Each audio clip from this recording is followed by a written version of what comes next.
Oh, those Russians. It's not just a song lyric, it is the kind of exasperated response you'd expect from members of Medibank after the chief of the Australian Federal Police today revealed that it's criminal Russian business operatives who are behind the repulsive exposure of members' medical records hacked from Medibank. We're talking about very confidential details where customers have been outed on the dark web for terminating pregnancies and suffering from drug and mental health issues. The kind of information some would not reveal to their own families. You can't possibly imagine anything in the criminal cyberspace so despicable. It eclipses the theft of money, the theft of assets. This is beyond hurtful for so many health insurance customers, millions of them. This is how AFP boss Rhys Kershaw broke the news. The AFP is undertaking covert measures and working around the clock with our domestic agencies and our international networks, including Interpol. This is important because we believe those responsible for the breach are in Russia.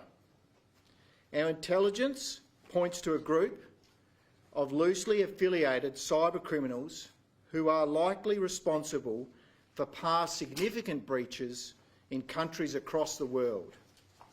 These cyber criminals are operating like a business with affiliates and associates who are supporting the business.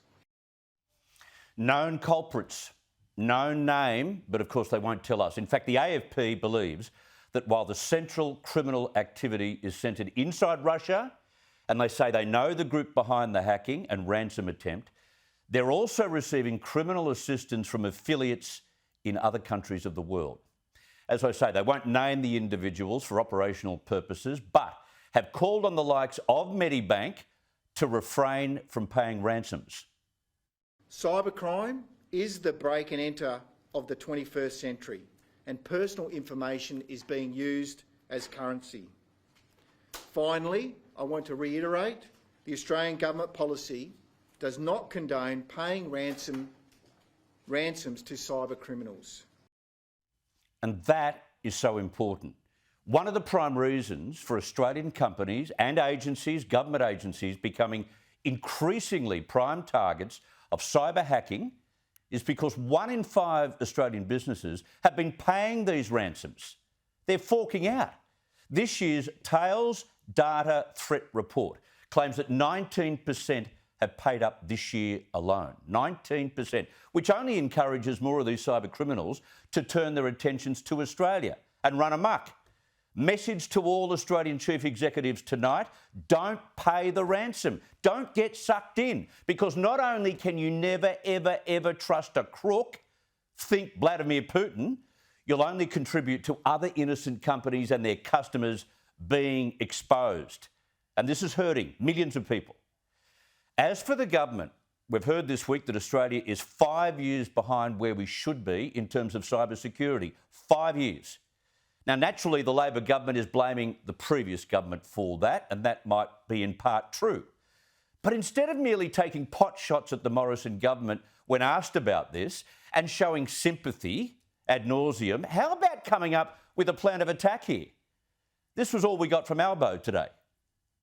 We know where they're coming from, we know who is responsible, and we say that they should be held to account. The nation, where these attacks are coming from, should also be held accountable for the disgusting attacks that the release of information, including very private and personal information.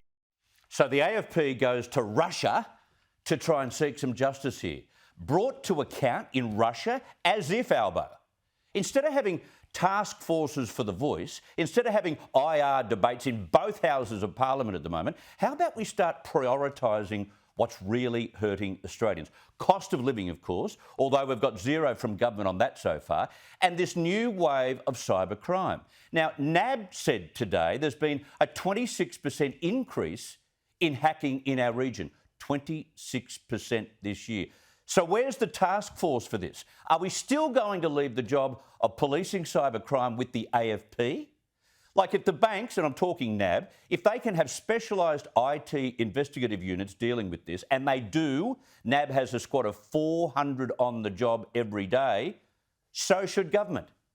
And the days of leaving it all to the Signals Directorate or the Australian Cyber Security Centre needs to end. We need an interconnected agency which assists business, crossover, they actually share intelligence with government departments on current threats, and something about how to enforce a strict code within all of those entities.